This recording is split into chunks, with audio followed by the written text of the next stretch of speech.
أعوذ بالله من الشيطان الرجيم وبالحق أنزلناه وبالحق نزل وما أرسلناك إلا مبشرا ونذيرا وبالحق اور حق کے ساتھ انزلناہ ہم نے اس کو نازل کیا ہے۔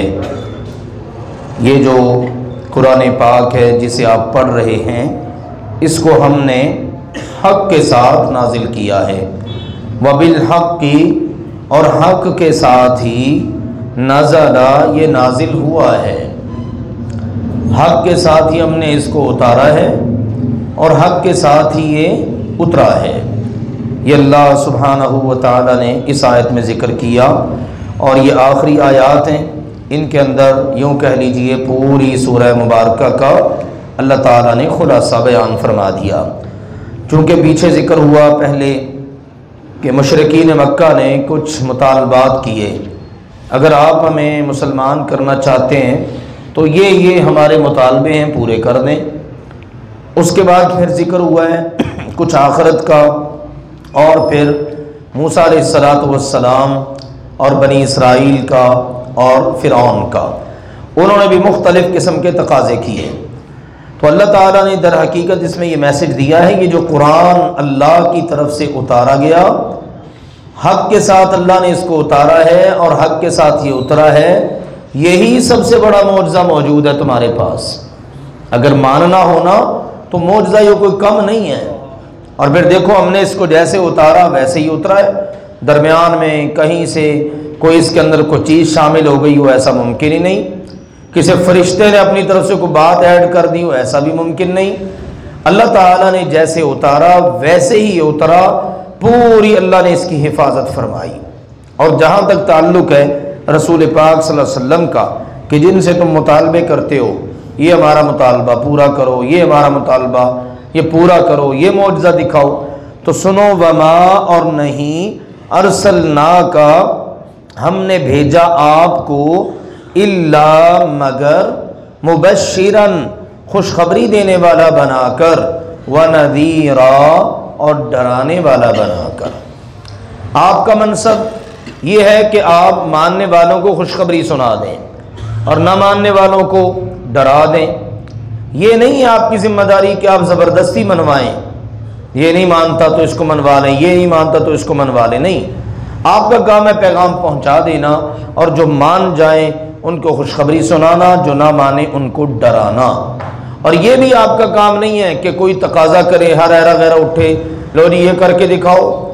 معاذ اللہ نبی کو کسی کا نوکر ملازم ہے کہ لوگ جو مطالبے کریں ان کو پورا کرتا پھرے، ایسا نہیں ہے۔ یہ اللہ تعالیٰ کا کام ہے جس نے آپ کو رسول بنا کے بھیجا ہے، کس کے لیے ایمان کے کس راستے کو کھولنا ہے اور کس کے لیے نہیں کھولنا۔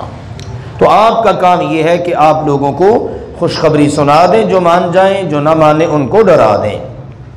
اور فرمایا وقرآنً اور قرآن پاک کو، یہ بڑا عظیم المرتبت قرآن ہے، یہ جو آخر میں دو زبر ہے نا یہ تعظیم کے لیے ہوتے، بڑا عظمت والا یہ قرآن جس کو ہم نے نازل کیا حق کے ساتھ اور جو حق کے ساتھ ہی اترا ہے، یہ قرآن فرقناہ ہم نے اس کو جدا جدا کر کے اتارا، یک بارگی اکٹھا کر کے نہیں اتار دیا، بلکہ فرق کے ساتھ تھوڑا تھوڑا کر کے جدا جدا کر کے ضرورت کے مطابق ہم نے اس کو اتارا۔ اس کے بہت سے فائدے ہیں، کچھ فائدے یہ ہیں کہ لِتَقْرَأَهُ تاکہ آپ اس کو پڑھیں، عَلَى النَّاسِ لوگوں پر، عَلَى مُقْسٍ تھوڑا تھوڑا کر کے، ٹھہر ٹھہر کے، جتنا اترا اتنا پڑھ دیا، جتنا اترا اتنا سنا دیا۔ پھر اس کے بہت سارے فائدے ہیں، لوگوں کے لیے اس کو پڑھنا آسان ہو جائے گا، لوگوں کے لیے اس پر عمل کرنا آسان ہو جائے گا۔ پھر تھوڑا تھوڑا کر کے اتارنے کا فائدہ ایک یہ بھی ہے، بعض اوقات مخالفین قرآن کی طرف سے اعتراضات ہوتے، ان کو جواب دینا آسان ہو جائے گا، ان کے اعتراض کے جواب میں قرآن اترا، ان کو پڑھ کے جواب دے دیا۔ اسی طرح سے بعض اوقات ایسا ہوتا ہے لوگوں کے اعتراضات باتیں سن کر ایمان والوں کو بعض اوقات پریشانی ہوتی ہے، اللہ اگلی آیات اتار کے ان کو حوصلہ دے دیتا، رسول پاک کو حوصلہ مل جاتا تو اس طرح بہت سارے فوائد آہستہ آہستہ تھوڑا تھوڑا کر کے قرآن کو اتارنے کے ہیں۔ ایک جگہ اللہ تعالیٰ نے سورۃ الفرقان میں کہا اگر ہم چاہتے نا تو اس کو یک بارگی بھی اتار دیتے، ایک مرتبہ ہی اتار دیتے، جس طرح موسیٰ علیہ السلام پر الواح تختیوں کے اندر تورات اتری، لیکن اللہ تعالیٰ نے فرمایا اس کو ہم نے رتلناہ ترتیلا، ہم نے اس کو ترتیل کے ساتھ نازل کیا، اتارا، تاکہ اس کو ترتیل کے ساتھ پڑھنا بھی آسان ہو جائے۔ یہ اعتراضات کرتے ہیں لولا نزل علیہ جملۃ واحدہ، لولا انزل علیہ جملۃ واحدہ، یک بارگی اس پر کیوں نہیں اترا؟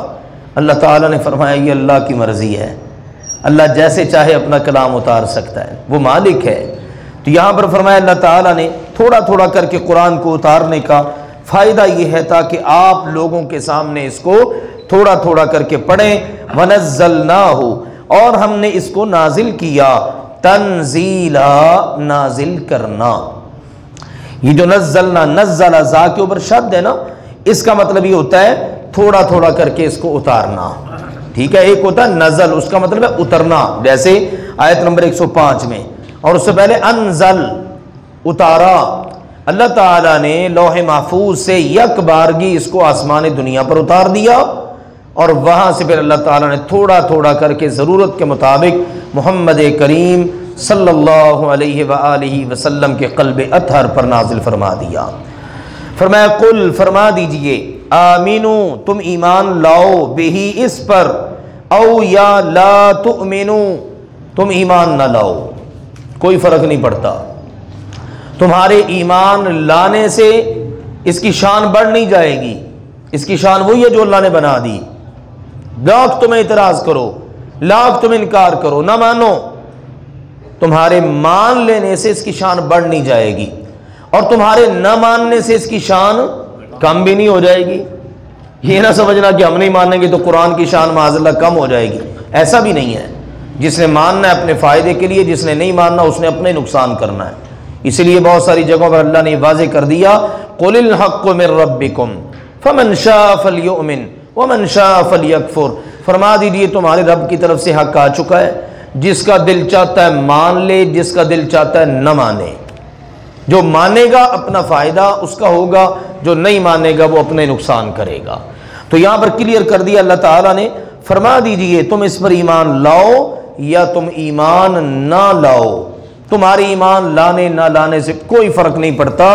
سنو، انا، بے شک، الذین، وہ لوگ، اوتو، جنہیں دیا گیا، العلم، علم، من قبلہ، اس سے پہلے، اس قرآن کے نزول سے پہلے جن کو علم دیا گیا، بہت سارے لوگ تھے۔ مثال کے طور پر ورقہ بن نوفل، جب نبی اکرم صلی اللہ علیہ وسلم پر وحی اتری نا، تو آپ کو آپ کی زوجہ محترمہ سیدہ خدیجہ سلام اللہ علیہا ان کے پاس ہی لے کر گئی تھیں، اور انہوں نے کہا تھا تورات اور انجیل کے حافظ تھے، بڑی عمر ہو گئی، نابینا ہو چکے تھے، کاش کہ میں نوجوان ہوتا، جب آپ نبوت کا اعلان کریں گے، لوگوں کو بتائیں گے، تو پھر میں ایمان لانے والا بن جاتا۔ اللہ نے ایسے ہی خوش نصیب لوگوں کا ذکر کیا، عبداللہ بن سلام، سلمان فارسی، نجاشی، اس طرح کے عظیم المرتبت لوگ۔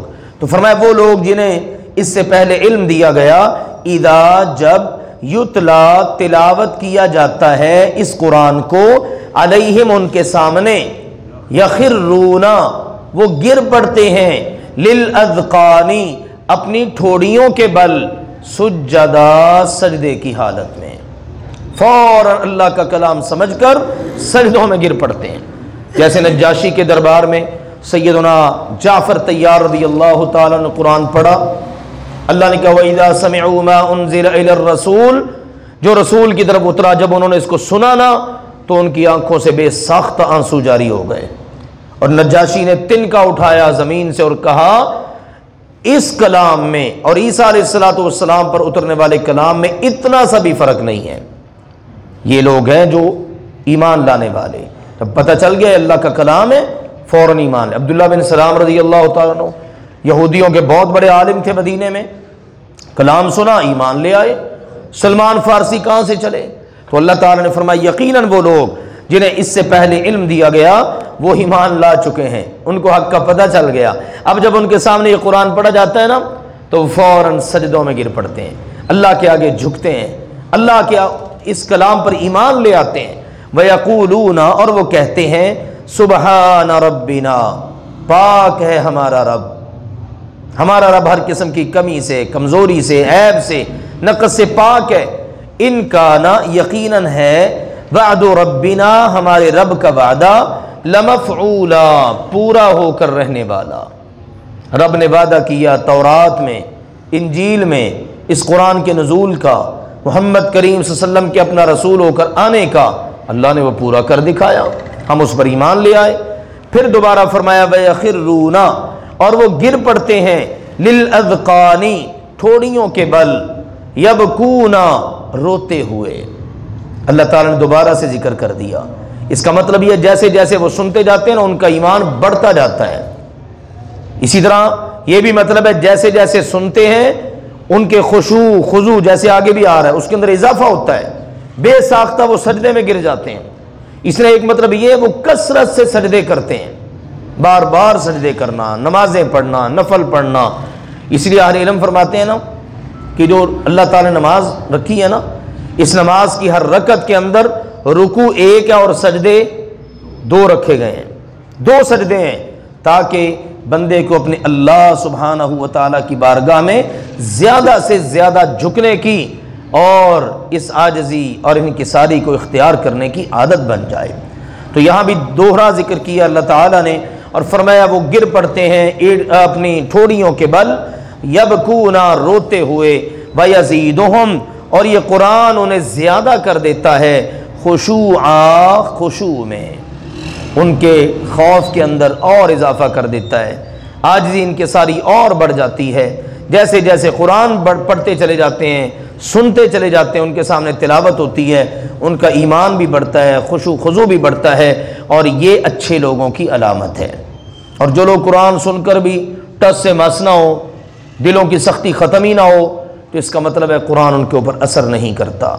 اللہ سبحانہ و تعالی یہ اچھی صفات ہمارے اندر بھی پیدا فرما دے، قرآن ہم پڑھیں یا سنیں تو قرآن ہمارے اوپر اثر کرے۔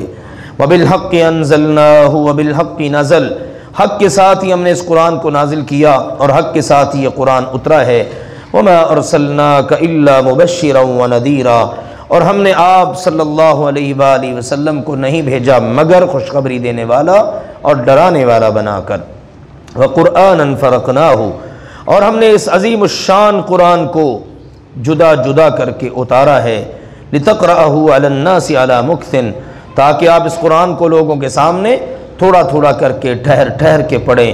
وَنَزَّلْنَاهُ تَنزِيلًا اور ہم نے اس کو اتارا ہے آپ صلی اللہ علیہ وسلم پر تھوڑا تھوڑا کر کے اتارنا۔ قُلْ آمِنُوا بِهِ أَوْ لَا تُؤْمِنُوا فرما دیجئے تم اس پر ایمان لاؤ یا نہ ایمان لاؤ۔ إِنَّ الَّذِينَ أُوتُوا الْعِلْمَ مِنْ قَبْلِهِ یقیناً وہ لوگ جنہیں اس سے پہلے علم دیا گیا، اِذَا يُتْلَى عَلَيْهِمْ جب ان کے سامنے اس کو پڑھا جاتا ہے، يَخِرُّونَ لِلْأَذْقَانِ سُجَّدًا تو وہ اپنی ٹھوڑیوں کے بل سجدوں میں گر پڑتے ہیں۔ وَيَقُولُونَ اور وہ کہتے ہیں سبحان ربنا پاک ہے ہمارا رب، ان کان وعد ربنا لمفعولا یقیناً ہمارے رب کا وعدہ پورا ہو کر رہنے والا ہے۔ وَيَخِرُّونَ لِلْأَذْقَانِ يَبْكُونَ اور وہ ٹھوڑیوں کے بل گرتے ہیں روتے ہوئے۔ وَيَزِيدُهُمْ خُشُوعًا اور یہ قرآن ان کو خشوع خضوع ایمان میں اور زیادہ کر دیتا ہے۔ سبحانک اللہم وبحمدک اشہد ان لا الہ الا انت استغفرک واتوب الیک۔